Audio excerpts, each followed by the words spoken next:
आज का विषय है कम्युनिकेशन स्किल्स, यानी संप्रेषण की कला।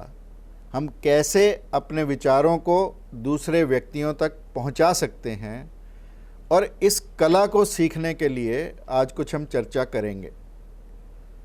दोस्तों, शब्दों में भी जान होती है, इन्हीं से दुआ, इन्हीं से अजान होती है। ये दिल की गहराई के वो मोती हैं जिससे व्यक्ति की पहचान होती है। तो आज हम इसी चीज़ की चर्चा करेंगे आप सबसे कि हम कम्युनिकेशन से क्या समझें, कम्युनिकेशन क्या है और हमारा कम्युनिकेशन बेहतर किस ढंग से हो, कैसे हो और कैसे हम इसे प्रभावी बना सकते हैं। ऐसी चर्चा आज हम करेंगे। You see, communication without it you travel alone, यानी ये आप कम्युनिकेट नहीं कर सकते तो ऐसा लगता है कि आप अकेले ही यात्रा कर रहे हैं, कोई आपके साथ यात्रा में नहीं है। Communication is, the definition of communication is that it is transfer of information from one person to another. Transfer of information from one person to another is called communication. जब ये इतनी सी सिंपल बात है तो इस पर चर्चा हम क्यों करें। आपने महाभारत पढ़ी होगी। महाभारत शायद होती ही नहीं यदि द्रौपदी का कम्युनिकेशन ठीक होता, यदि द्रौपदी दुर्योधन को ये ना कहती कि अंधे का बेटा अंधा, यानी उस बात ने सारी की सारी सिचुएशन को प्रेसिपिटेट किया। हालांकि बात में सच्चाई थी, परंतु कहने का ढंग चुभने वाला था, जिसकी वजह से दोनों तरफ से अहंकार खड़े हो गए। इसी तरह से माँ कुंती यदि जब पांडव भिक्षा लेकर आए तो बिना देखे बिना पूछे कि जो कुछ भी लाए हो पांचों भाई बांट लो आपस में, तो द्रौपदी का बंटवारा उन्हें करना पड़ा। यदि थोड़ा सा देख लिया जाता कि भिक्षा क्या है तो शायद ये बात आगे नहीं बढ़ती। रामायण का उदाहरण आपको देना चाहता हूँ। रामायण कैसे शुरू होती है? दशरथ शब्द भेदी बाण चलाते हैं, यानी उन्हें पानी में गड़गड़ाहट की आवाज़ आती है, उन्हें लगता है कि ये शेर के पानी पीने की आवाज़ है, जबकि श्रवण अपने माँ बाप के लिए पानी भर रहा था मटके में। अब जब ये बात उन्होंने सुनी, ये आवाज़ उन्होंने सुनी, तो उन्होंने तीर चला दिया, ये सोचा कि शेर पानी पी रहा है। श्रवण को तीर लगा, श्रवण मारा गया और श्रवण के माता पिता ने दशरथ जी को श्राप दिया कि जैसे पुत्र विमोह में हम मर रहे हैं, ऐसे ही तुम्हारी मृत्यु भी पुत्र विमोह में होगी। और यहीं से शुरू होती है रामायण की शुरुआत। गीता जो एक आध्यात्मिक ग्रंथ है, जो पूरे विश्व में पढ़ा जाने वाला ग्रंथ है, जो स्वयं भगवान के द्वारा कहा गया ग्रंथ है, जो एक ऐसी वाणी है जिसे स्वयं भगवान ने अपने मुख अरविंद से कहा है, ये गीता भी एक संवाद है कृष्ण और अर्जुन के माध्यम में। और ये संवाद पूरे विश्व में जाना जाता है क्योंकि इस संवाद के संप्रेषण की कला की वजह से, यानी भगवान कृष्ण कैसे कैसे अर्जुन पर मनोवैज्ञानिक का काम करते हैं, अर्जुन की मनोदशा को, भाव दशा को जानकर अपने शब्दों का चयन करते हैं और उसी ढंग से वो गीता को आगे बढ़ाते हैं। अब आप देखिए, एक एजुकेटर होता है, वो किसी सिंपल सी चीज़ को, किसी साधारण सी चीज़ को कॉम्प्लिकेटेड कर देता है, परंतु जो कम्युनिकेटर है वो किसी कॉम्प्लिकेटेड विषय को भी साधारण विषय कर देते हैं। ये फ़र्क है एक अच्छा कम्युनिकेटर होने में। यानी educators they take something simple and make it complicated, while communicators they take something complicated and make it very very simple for us to understand।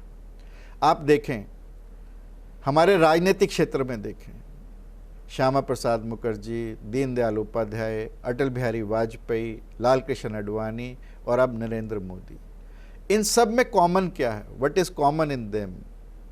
इन सब में कॉमन एक ही चीज़ है कि ये सारे के सारे व्यक्ति एक अच्छे कम्युनिकेटर थे। और इन सब में से अच्छा कम्युनिकेटर यदि मैं किसी को मानूं तो अटल बिहारी वाजपेयी जी का। वाजपेयी जी का कैंपेन बिल्कुल क्लियर और सिंपल, सिर्फ 5 शब्द, परिवार, कार्य, पड़ोस, आज़ादी, शांति। Family, work, neighbourhood, freedom and peace. No economic theories, no sermons on political philosophy, but he was always speaking to a group, looking into the camera, connecting one to one. He was very effective, and this effectiveness made him the most loved teacher, loved prime minister in the Indian history. He was good because of a clear vision, an easy decision making, effective delegation, but he was a great leader because of his uncanny ability to communicate, and that is very important. You need to have that uncanny ability to communicate to become an effective communicator, and if you are an effective communicator, you are loved by people all around. And now it is not the question that even if we are not running the country, we are not to lead the country, yet for the success of our personal life, the success of our marriage, success of our job, success of our personal relations, success of our writings, success of our speech, we need to possess a good ability to communicate, and it is very, very important. Communication gives us an uncanny ability. Communication is a two-way process, जिसमें exchange और progression of ideas होते हैं towards a mutually accepted गोल। यानी मैं किसी को कोई बात कम्युनिकेट करना चाहता हूँ, परंतु हमारा दोनों का लक्ष्य भी सेम रहता है, and it is much more than a composition of physical attributes, हमारे वोकल कॉर्ड्स या हमारे articulators. That is very very important. It is not simple words, it includes so many other things, and the basic elements of communication are that there is one sender, एक जो भेजने वाला जो संप्रेषित करता है यानी कि एनकोडर या स्पीकर जिसे हम कहते हैं, दूसरा रिसीवर जो सुनता है या जो हमारे लिखे को देखता है, डिकोड करता है, लिसनर है, तीसरा हमारा मैसेज क्या है, और चौथा हमारा मीडियम क्या है, और पांचवा फीडबैक क्या है। इन 5 चीज़ें बेसिक एलिमेंट्स हैं कम्युनिकेशन के। सेंडर का यानी द पर्सन हु इनिशिएट्स, जो बोल रहा है, like today I am doing it, I am a sender, I am encoding a message, और ये बड़ा इंपॉर्टेंट है।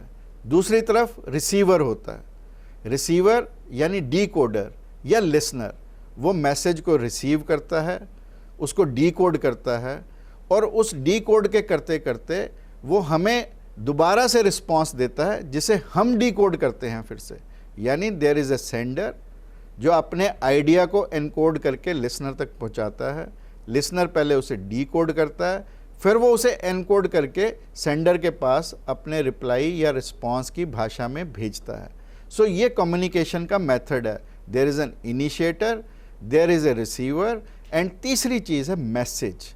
Message is you have to formulate a message. Idea को फार्मुलेट करेंगे तो मैसेज बनेगा। Message is the encoded idea transmitted by the sender. और फिर मीडियम, मीडियम हमें सेलेक्ट करना है, ओरल हो सकता है, रिटन हो सकता है, और नॉन वर्बल यानी और वर्बल और नॉन वर्बल, इसको हम 2 में डिवाइड करते हैं। फिर feedback, feedback is very important, और यहीं पर हम मोस्टली लोग लैक करते हैं। हम बोलते चले जाते हैं बिना ये देखे कि दूसरा व्यक्ति हमें सुन भी रहा है या नहीं सुन रहा, और सुन रहा है तो उसको कुछ समझ में भी आ रहा है या नहीं आ रहा। वो फीडबैक है हमारा, and that will come to know with the reactions which we are getting, like nods, a reply, somebody may, the eyes do answer, and we have to look into the eyes and respond कि उनका response कैसा है. So we have to look for 3 things in a feedback: how do you react, how do the listeners respond, and reply. That is very, very important part of the communication, and which is most of the times missed. The basic purpose of communication is that it helps in coordinating, collating, and issuing instructions. It brings improvement in the speaking abilities, in listening also, in interacting, in writing, in convincing and persuading the other, which is very, very important.